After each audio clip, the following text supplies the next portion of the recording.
19 मार्च 2025 में एक्रम इमामलू को अरेस्ट किया गया और इस अरेस्ट के वजह से एक बहुत बड़ा मास प्रोटेस्ट टर्की में आया। हालांकि एक्रम इमामलू कोई साधारण इंसान नहीं, वो टर्की के कैपिटल इस्तांबुल के मेयर हैं, जो खुद ही में एक बहुत बड़ी पावरफुल पोजीशन है और उन्हें अभी के रीसेंट प्रेसिडेंट का एक बहुत तगड़ा अपोजिशन चैलेंजर भी माना जाता है।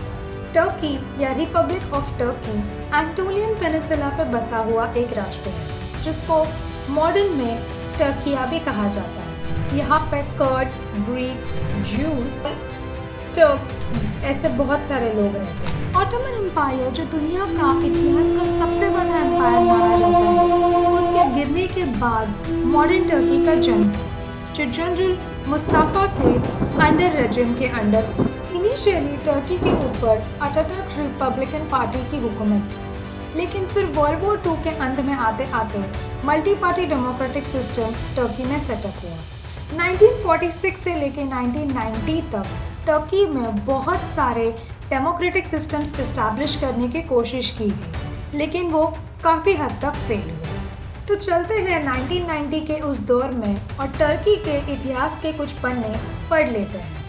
1990 में सबसे पहले जन्म हुआ वेलफेयर पार्टी का, जो कि एक इंजीनियर एल्बेकिन उन्होंने स्थापित की थी, लेकिन धीरे धीरे उन्होंने लोगों के मन में अपने लिए जगह बनाई और ये देखते देखते एक साल बाद ही उनके वेलफेयर पार्टी ने बहुत ज़्यादा मेजॉरिटी वोट्स लिए और वो टर्की के फर्स्ट इस्लामिक प्राइम मिनिस्टर घोषित किए गए। लेकिन ये चीज़ ज़्यादा देर तक नहीं टिकी, क्योंकि एक साल के अंदर अंदर मिलिट्री ने उनको उस पोजीशन से हटा दिया और मिलिट्री ने इसके साथ ही वेलफेयर पार्टी को कम्प्लीटली बैन कर दिया। लेकिन तभी टर्की के इतिहास में जन्म हुआ एक उगते सूरज का, जिनका नाम था रेसिप तायिप एर्डोगान। रेसिप तायिप ने काम से नेशनल पॉलिटिक्स में अपनी एक बहुत अच्छी मोहर लगाई, लेकिन इसी के चलते 4 महीने के बाद उनको वापस जेल जाना पड़ा। जेल के निकलते हिम्मत न हारे हुए वो इस्तांबुल के मेयर बन गए। जेल से निकलकर ही एर्डोगान ने एकीपी पार्टी एस्टैब्लिश की और देखते देखते लोगों ने उनको प्यार दिया और 2003 में एके पार्टी को बहुत ज़्यादा वोट्स मिले और एर्डोगान फर्स्ट टाइम पीएम बने। इसके बाद एर्डोगान ने अपने आप को एक सेक्युलर पोजीशन में लोगों के सामने प्रोजेक्ट किया और वही मिलिट्री का इन्फ्लुएंस कम करने के लिए उन्होंने एंटी मिलिट्री चीज़ें की और उसी के साथ उन्होंने यूरोपियन यूनियन के साथ दोस्ती बढ़ानी शुरू कर दी। इसी के वजह से लोगों के मन में उनके तरफ एक सेक्युलर, एंटी मिलिट्री और प्रोग्रेसिव लीडर की एक छवि प्रोजेक्ट हो गई, जिसके वजह से 2007 और 2011 में लोगों ने बहुत सारे वोट्स देके उनको बार बार लगातार 3 बार जिताया। लेकिन 2013 के आते आते एर्डोगान ने लोगों के सिविल राइट्स के ऊपर बहुत ज़्यादा रिस्ट्रिक्शंस लगाने शुरू किए, जैसे कि freedom of speech, no media, restrictions of free speech etcetera etcetera, जिसके वजह से टर्की में बहुत ज़्यादा मास डेमोन्स्ट्रेशंस हुए और लोगों में गुस्सा बढ़ने लगा।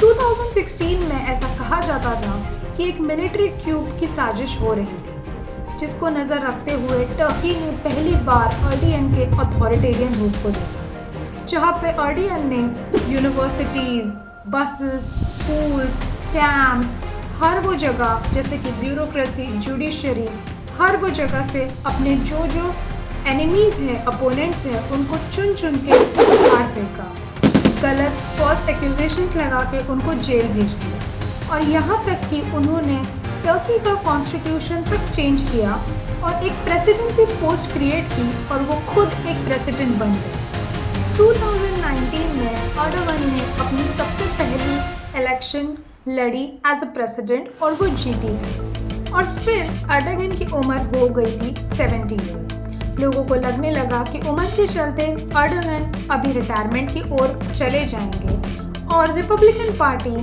एक्रम इमामलू को उनके सक्सेसर के रूप में देख रही थी। लेकिन यहाँ पे कहानी में आता है एक छोटा सा ट्विस्ट, क्योंकि 19 मार्च 2025 में इस्तांबुल यूनिवर्सिटी ने टर्की के मेयर इमामलू के डिग्री को फॉल्स बताया और जबकि में ये रूल बहुत ज़्यादा पहले से बना हुआ है कि जो भी इंसान पीएम पोस्ट के लिए कैंडिडेट चुना जाएगा उसके पास एटलीस्ट यूनिवर्सिटी डिप्लोमा होना बहुत ज़्यादा कंपलसरी है, otherwise he can not conduct for a prime ministership post. और उसी के बाद इमाम लू को बहुत ज़्यादा करप्शंस के किए हुए चार्जेस में फॉल्सली एक्यूज करके जेल में भेजा गया।